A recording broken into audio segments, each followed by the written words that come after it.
భారతదేశంలో కాంగ్రెస్ పార్టీ ఆనాడు ఉన్న ప్రభుత్వం తీసుకొని వచ్చింది. ఆర్టీ యాక్ట్ కింద అప్లై చేసుకుంటే ఈ ఈ మొన్న మెస్సీ ప్రోగ్రాంకి ఎంత ఖర్చు అయింది అనేది మీకు దొరుకుతుంది.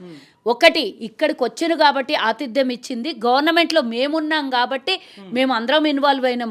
అఫ్ కోర్స్ రేవంత్ రెడ్డి మన్మడ ఆడడం కోసం గ్రౌండ్ ఏమైనా ఆడిండా మీరు చూసిన కళ్ళు కబోదులు ఎత్తుకపోయినాయి.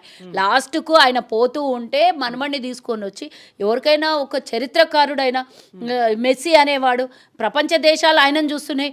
అవకాశం ఉంది ముఖ్యమంత్రి మనవడు కాబట్టి కాస్త అక్కడ తీసుకొని వచ్చి ఒక ఫోటోకి ఆ పిల్లోడు ఫుట్బాల్ దంతే ఫోటో తీసారు అంతే తప్పించి ఫుట్బాల్ పెట్టి తంతే గ్రౌండ్లో ఏంటన్నా కూర్చున్న బీఆర్ఎస్ వాళ్ళు పిచ్చి పిచ్చి మాట్లాడేటోళ్ళకి దెబ్బ తగిలింటే తెలుస్తుండే అది మెస్సీ కొట్టిన దెబ్బ.